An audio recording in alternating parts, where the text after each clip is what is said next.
Hi everyone, very good morning, good evening. Let's get started, and I'm very glad you are here. So, today will be understanding the career opportunities and the market trends of the DevOps engineer, how it is, and all, right? So, we have been very closely observing almost 37% of the annual growth in the DevOps roles when compared with other roles like Power BI, Tableau, or data analytics, big data engineer, and other roles. This is exclusively because almost 90% of the enterprises have started adopting the DevOps practices and they started having a designation as a DevOps engineer. Because earlier, when we started, our role our designation would be a senior software engineer. That's it for a senior DevOps engineer. But the organizations have started providing that, and there is a salary hike of minimum 40% with no questions asked. For the other roles, if you consider, 20 to 30 is a big hike for them. But with this particular DevOps, the demand it has and all, it's really huge, I can say. But why only AWS DevOps? We have Azure, we have GCP and all. Why only AWS Azure? Right? Because 80% of the Fortune 500 companies rely on AWS infrastructure. The skill which you are learning are widely applicable, widely used. And trust me, companies like Netflix, Airbnb, and Amazon build their applications on AWS. Yes, that's true. You can Google them as well. Yes. And what exactly is DevOps? It's in a single word, I can say it is a practice that combines development and operations to speed up the software application delivery, which is in high demand nowadays in the industries. So, what is this SDLC? What is this code to deploy? Okay, before going here and understanding it better, let's assume a user has here Facebook.com. What he will be able to see? A nice GUI like this, enter your credentials and all, and we are happy with it, right? Because a layman can understand we need to have provide our credentials, username and password. We will be happy for having that GUI. Rather, if there is something like this, a Java code being entered, are you happy? Are you happy if a Java code is being seen, right? You had to hit the same Facebook.com and you have been seeing this. Will you be happy? No, not at all, right? Obviously, no one will because we don't know what exactly it is. Agree? So, what can be done? What the This is the developer written code. It might have several folders, several files, which we are not aware of, right? But why would I need that code? True, right? So, in order to understand this code and all, which the developer has written, as the role of DevOps engineer, we have nothing to. We have a built tool called as Maven, which is for a Java web application similar to Ant, Maven, and all. We have several, which we will be seeing that in the practicals when we do it. Okay. And this particular Maven build tool, what exactly it does? What's the role of it? As a day one of DevOps, what you can assume it is a zip kind of thing, compiling that code. A zip, say there is some 10 folders, 20 files and all. I want to compile them. I want to zip them. I'll use WinZip, right? A build tool you can, as it is day one of DevOps, you can just think of the same. Okay. Okay, that's fine. If I use this particular zip one, I'll get a file, right? I'll be receiving one out of 20 to 30, this thing, I'll be receiving a file. Here also I receive one, which are called as artifacts. In software terminology, either we can say here or dot var. Okay, based on the applicant, what's the difference between those all? Why do we get this and all? We will be learning that later class. But for today, just assume okay for will once we compile that particular code with a build tool, we will receive an answer. But still, are you happy as an end user? As an end user, if I give you this, are you happy? No, not at all, right? We will not be happy because what we can do with this, right? Even we don't know what to do and all. Then what we exactly need? We need an application server. This is an application server.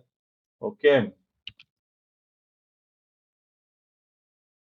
this is an application server which will understand this var file,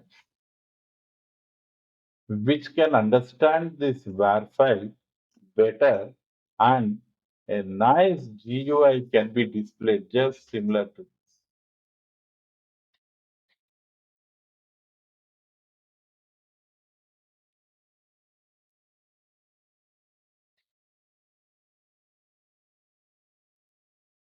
A nice GUI like this can be displayed. And we have something called as Apache Tomcat for the application server. Okay.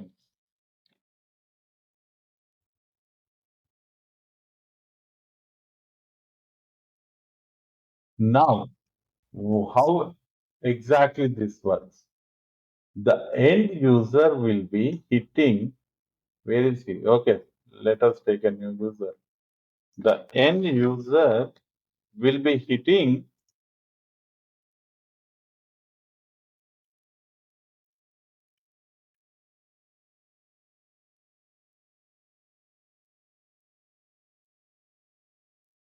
yeah, this is good.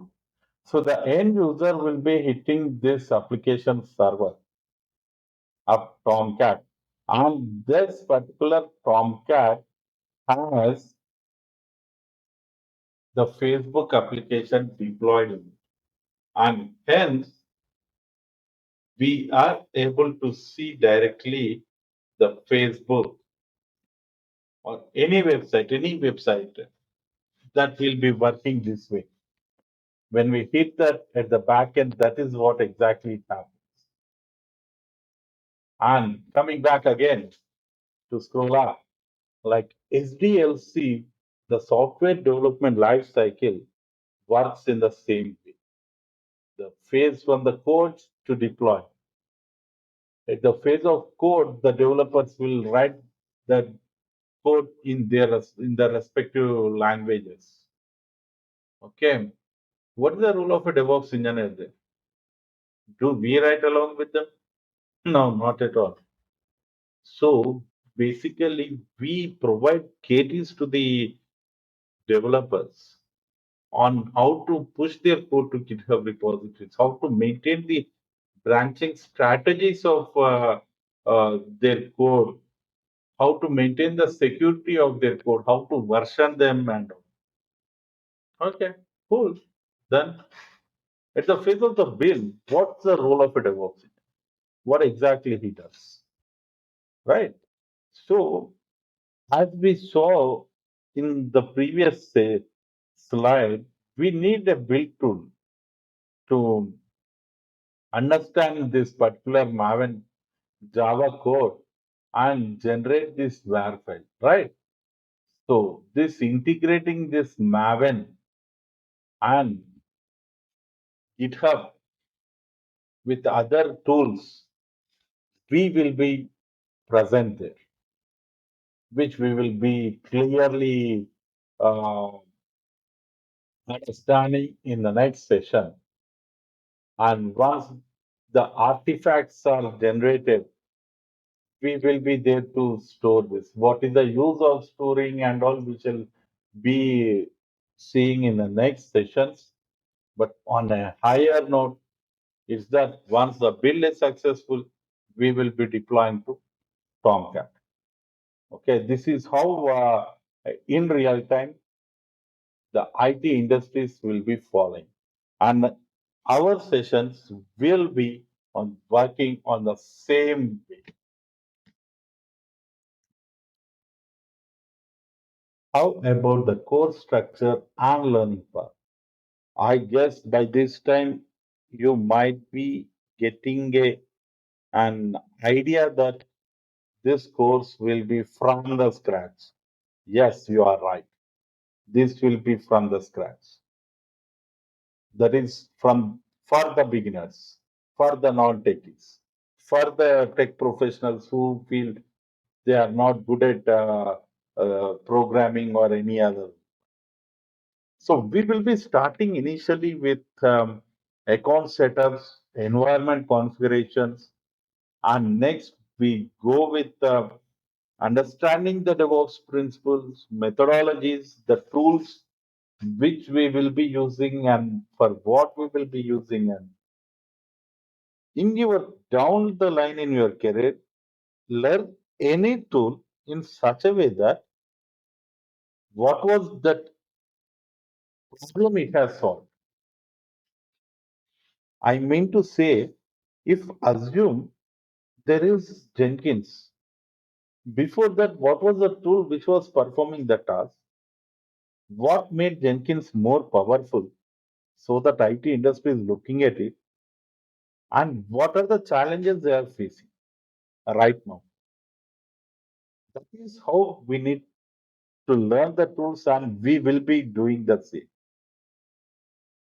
Next, the AWS core services and the integration of several tools with Jenkins and the expert level. Once again, I want to repeat this again. Who is this course for? For everyone with no technical background, perfect for career switchers, and the basic computer skills. Even checking your email is also fine. That is my guarantee. So, what can you expect from the labs, projects, assessments, and all? In my beginning session or the intro session, I had mentioned that this is not like an any other online course. The reason said because this particular course is completely handcrafted by me, and trust me, after finishing a session, I will not be leaving the recordings or leaving this stuff, shake my hand and go. For each and every session, there will be this separate tasks provided for you to get a hands-on labs and practice for you. When I say task, okay, it's that I'll tell five commands in that particular session, and five commands will be your tasks based on that. No, not at all. The tasks will be based on the real-time environment, which makes you think out of the box. So you need to open Google, do some research in order to resolve the task. Of course, I will be holding your hand, but still, yes, mini projects. Once I'll be there to help you out performing this mini projects. N number of projects. When I say N number, I will not be able to walk with you for 100 projects, right? I will give you the capacity. I will give you the pipelines set up which can build N number of projects and you will be leading that projects. And as usual, the regular quizzes, the knowledge checks will be there. And once again, welcome to your AWS DevOps Day. Thank you for joining us today. And I am excited to guide you through this journey. Thank you once again.